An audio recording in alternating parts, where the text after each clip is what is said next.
নমস্কাৰ বন্ধুসকল, আজি মোক দেখিছে এয়া বিহুৰ সাজত আছো। মই বিহুৰ সাজত বিদ্যালয়ত মুকলি বিহু পাতিছে, তালৈকে গৈ আছো।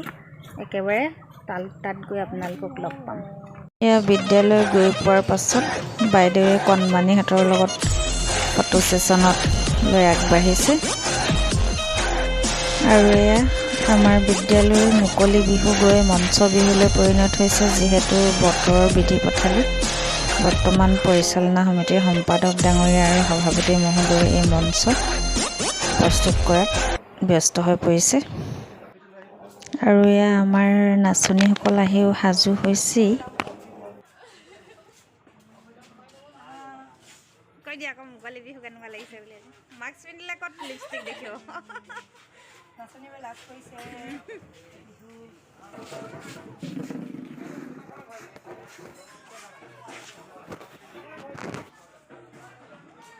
দেই। নাচি দেখাই দিয়া, নাচা আকৌ, নাচি দেখাই দিয়া। আৰু এয়া মঞ্চ তৈয়াৰ হোৱাৰ পাছত আমাৰ বিহু আৰম্ভ হোৱাৰ দিশলৈ আগবাঢ়িছে।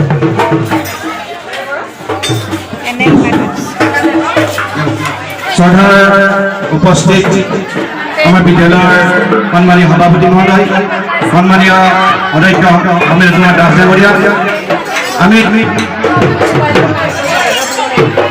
আজি বিদ্যালয় সজ্জনত অনুষ্ঠিত হোৱা মুকলি বিহুৰ আজি মঞ্চ মুকলি কৰিব বিদ্যালয় সভাপতি হেমন্ত হাজৰি ডাঙৰীয়া, লগতে অমিত কুমাৰ দাস ডাঙৰীয়া, তেখেতসকলক মঞ্চত আগবঢ়াই আনিব কাৰণে মঞ্চ উদ্বোধনী হোৱাৰ লগে লগে আমি আমাৰ কাৰ্যসূচী আৰম্ভ কৰিম। তাৰ আগতে আমি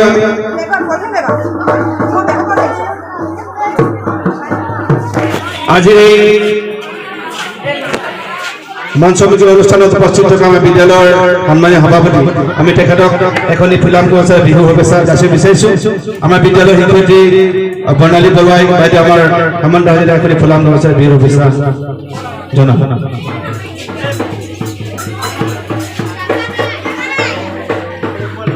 ইয়াৰ লগে লগে আমাৰ বিদ্যালয়ৰ অধ্যক্ষ মহোদয় অমিত কুমাৰ দাস ডাঙৰীয়াক আমাৰ বৰ্ণালী বাইদেউ শুভেচ্ছা লৈ আহিছে। আমি তেখেতক বিহুৰ শুভেচ্ছা জনাবৰ কাৰণে অনুৰোধ জনাইছো।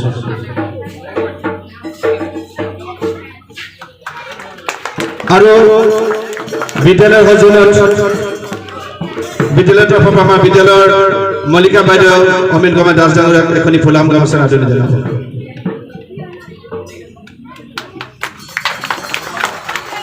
ইয়াৰ লগে লগে আজিৰ এই উদ্বোধনী অনুষ্ঠান তেখেতসকলক চমুকৈ কৈ অনুষ্ঠান শুভাৰম্ভ কৰিবলৈ জনাইছো।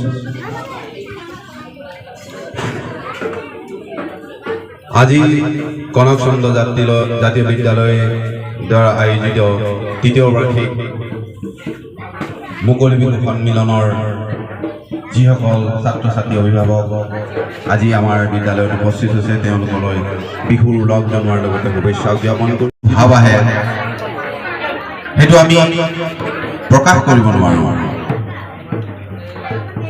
এই বস্তুটো বিহুৰ যিটো মনৰ ভাৱ, প্ৰকৃতিৰ যিটো দান, সেই বস্তুটোৰ আমি প্ৰকাশ কৰিছিলোঁ বিহু গীতৰ যোগেদি, বিহু নাচৰ যোগেদি। সেইটো এটা প্ৰকৃতিৰ অৱদান। যেনেকৈ গতিকে অসমীয়া জাতি যিমান দিন জীয়াই থাকিব, অসমত অসমীয়া জাতিৰ অস্তিত্ব যিমান দিন থাকিব, বহাগ আমাৰ সিমান দিনলৈকে থাকিব।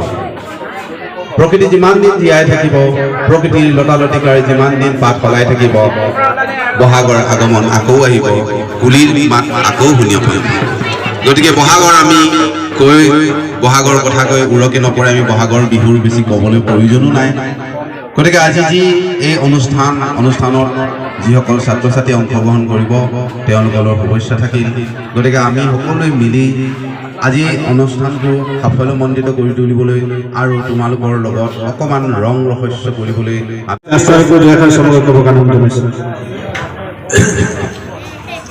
কনক চন্দ্ৰ জাতীয় বিদ্যালয় সম শিক্ষক সভাপতি সম্পাদক হেমন্ত হাজৰিকাদেৱ, নৱম চবৰ উপাধ্যক্ষ বৰ্ণালী বৰুৱা প্ৰমুখ্যে কৰি অভিভাৱক আৰু মৰমৰ ছাত্ৰ ছাত্ৰী, আমি অকল শিক্ষাৰ মাজত আবদ্ধ নাই, শৈক্ষিক দিশত লগতে সাংস্কৃতিক আৰু অসমৰ জাতীয় উৎসৱ খুব কম সংখ্যক স্কুলতহে এনেকুৱা বিহু মুকলি বিহু পতা হয়।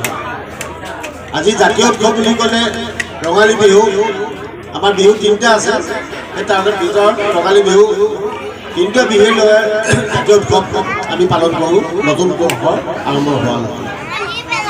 হাজৰিকাদেৱে কৈছে যে আমাৰ এই ঐতিহ্যটো থাকিবই, সভ্যতা সংস্কৃতি যেতিয়া ব্ৰহ্মপুত্ৰ থাকিব, প্ৰকৃতি থাকিব, গছ লতা। কালি ধৰিত্ৰী দিৱস হৈ গৈছে, আমি কৈছোঁ যে চৰাইটো আহি পুলি চৰাইটো আহি জনাই দিয়ে যে চ'ত মাহ আহিছে, তাৰপিছত বহাগ হ'ব। কিন্তু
শ্ৰেণী অনুযায়ী মঞ্চত সকলোকে নাচিবলৈ সুবিধা দিয়া হ'ল।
ছাত্ৰ ছাত্ৰীসকলৰ নৃত্যৰ পাছতে অভিভাৱক অভিভাৱিকাসকলকো নৃত্যৰ সুযোগ দিয়া হ'ল।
অভিভাৱক অভিভাৱিকাসকলৰ নৃত্যৰ পাছতেই আমাৰ শিক্ষক শিক্ষয়িত্ৰীসকলৰ নৃত্য।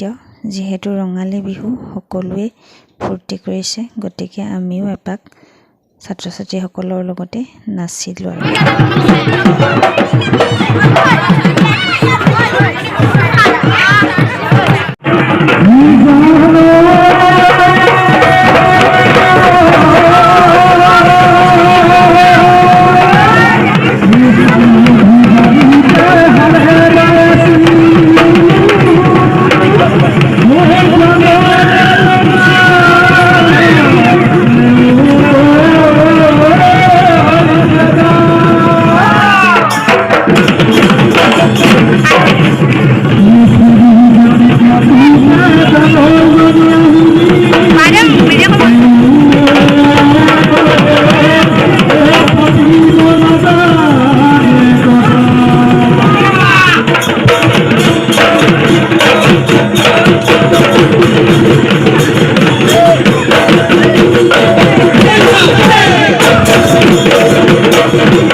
শেষত মঞ্চৰ পৰা মুকলি ঠাইলৈ আহি সকলো ছাত্ৰ ছাত্ৰী তথা শিক্ষক শিক্ষয়িত্ৰী আৰু অভিভাৱকসকলে একেলগতে নৃত্য প্ৰদৰ্শন কৰা হয়, যিহেতু মুকলি বিহু আছিলে।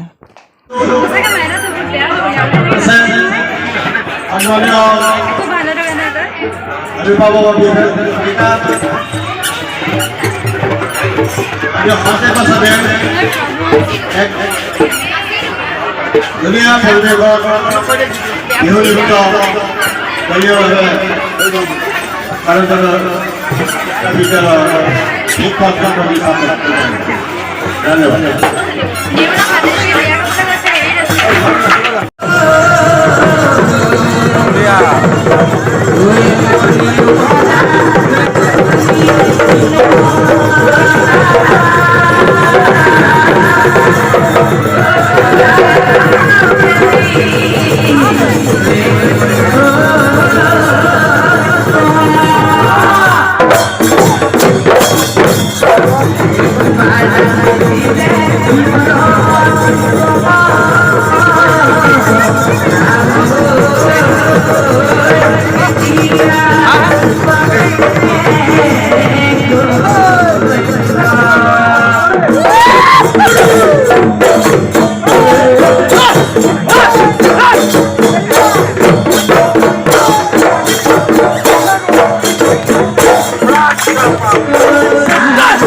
যিহেতু ৰঙালী বিহুত আকৌ পিঠাখিনি নাখালেনো কেনেকৈ হ'ব, সেয়েহে সকলো ছাত্ৰ ছাত্ৰীৰ পৰা যোনে যেনেধৰণে পাৰে তেনেধৰণে পিঠা আনিবলৈ কোৱা হৈছিলে আৰু বহু সংখ্যক ছাত্ৰ ছাত্ৰীয়ে এয়া পিঠা আগবঢ়াইছিল আৰু সেই পিঠাসমূহেই ছাত্ৰ ছাত্ৰীসকলৰ মাজত বিলাই দিয়া হৈছিল। আমাৰ বিদ্যালয়ত বিভিন্ন জনগোষ্ঠীৰ ছাত্ৰ ছাত্ৰী আছে, সেইকাৰণে আমি আমাৰ ছাত্ৰ ছাত্ৰীসকলক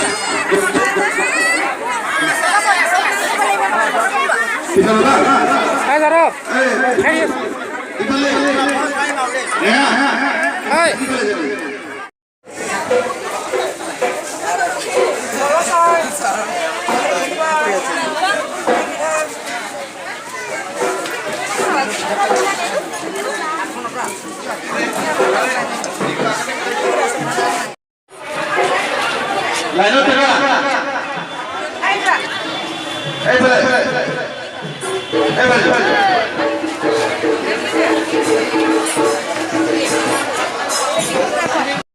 আৰু এনেধৰণে আজি আমাৰ বিদ্যালয়ৰ সৌজন্যত অনুষ্ঠিত হোৱা মুকলি বিহু পাৰ হ'ল আৰু শেষত কণমানিসকলৰ সৈতে সহকৰ্মীসকলৰ সৈতে এনেদৰে মুকলি মঞ্চতে কেইখনমান ফটো তোলা হৈছিলে, সেইখিনি আপোনালোকৰ মাজলৈ আগবঢ়ালোঁ। আৰু আজি বিহুৰ ভিডিঅ'টোনো চাই কেনেকুৱা পালে জনাবচোন। ভাল লাগিলে লাইক শ্বেয়াৰ আৰু কমেণ্ট কৰিব আৰু আগলৈ ভিডিঅ' চাই থাকিবলৈ বাবে চেনেলটো ছাবস্ক্ৰাইব কৰি থ'ব। ধন্যবাদ।